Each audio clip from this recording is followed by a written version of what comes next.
budidaya tanaman pertanian dengan sistem hidroponik. Di sini sistem kita pakai sistem hidroponik dengan sistem NFT, Nutrient Film Technique System, di mana urutan-urutan kegiatan budidayanya adalah sebagai berikut. Yang pertama ada benih,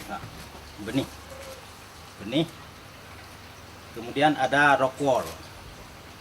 Rock wall ini namanya rock wall.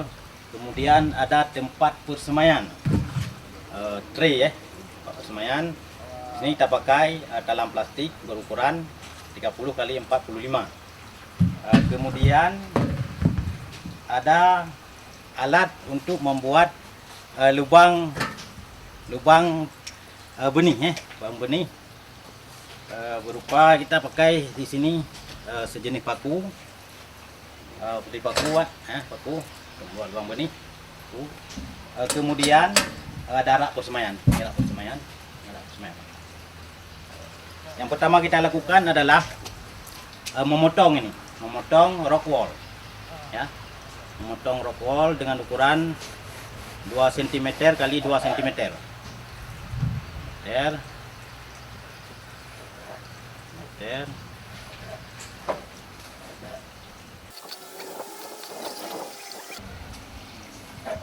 Ini kita susun Pak Mamat, susun.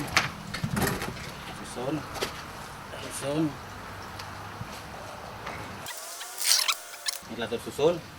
Kemudian kita siram, Pak. Siram. Sudah membasahi semua rock wall, Pak. Sudah, Pak. Kemudian kita membuat lubang tanam. Kita masukkan bibit. Yang paling bagus kita memakai alat untuk membuat lubang tanam adalah paku beton. Dia lebih tajam, lebih bagus. Kita membuat lubang tanam.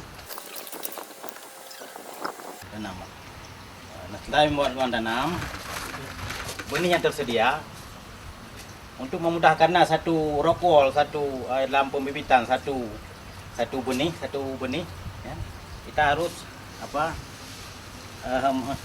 membuat satu kiat, Pak, yang mudah untuk kita ambil, Pak. Lalu dengan jarang-jarang, dengan cara kita mengambil satu-satu, Pak. Ya, kayak ini. Terus, kayak langsung, Pak. Sehingga semua rock wall sudah terpenuhi dengan benih tanaman.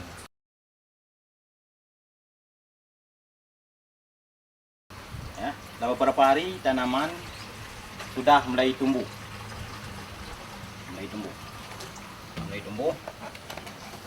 Pada waktu sudah mulai tumbuh, tanaman harus kita letakkan pada rak yang harus kena matahari.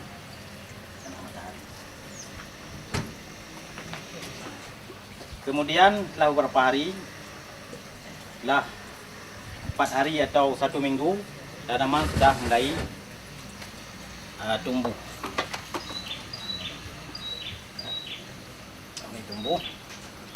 Kemudian pada tanaman sudah berumur sekitar 2 minggu, tanaman sudah berdaun 4 lebih kurang. Ini sudah siap untuk kita pindahkan ke rak hidroponik. Dalam proses pemindahan ke dalam rak hidroponik, itu adalah proses penanaman. Proses penanaman yang kita lakukan, yang pertama sekali kita menyiapkan ini yang namanya net pot. Ini net pot, net pot ini kita berikan sumbu sebagai pembantu akar dalam nanti mengambil nutrisi. Kita masukkan ke dalam net pot, sudah memperoleh nutrisi untuk kebutuhan makanan dari tanaman. Tanaman sudah siap untuk kita masukkan ke dalam net pot.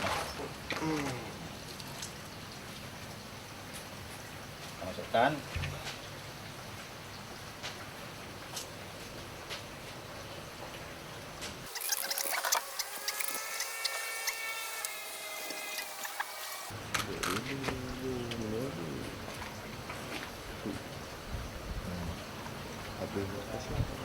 Habis Pak.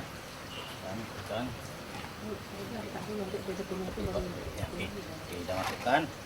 Kemudian tanaman ini sudah siap untuk kita tanam dan masukkan ke dalam rak-rak hidroponik.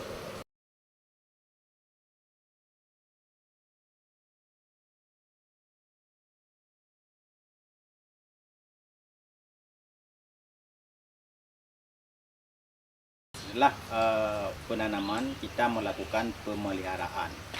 Dalam proses pemeliharaan tanaman hidroponik, kita membutuhkan beberapa bahan dan juga alat, terutama sekali pupuk untuk kebutuhan nutrisi bagi tanaman. Kemudian ada alat untuk mengukur tingkat nutrisi, kemudian tingkat keasaman daripada air yang kita berikan nutrisi. Kemudian ada pH down dan pH off. Apabila airnya terlalu masam, kita berikan pH on, ya. Kalau terlalu tinggi, kita berikan pH down, sehingga kebutuhan daripada tanaman pada nutrisi seimbang, sehingga ppm dan nutrisi yang dibutuhkan tercukupi. Selada dan juga tanaman bayam merah dan juga tanaman pakcoy.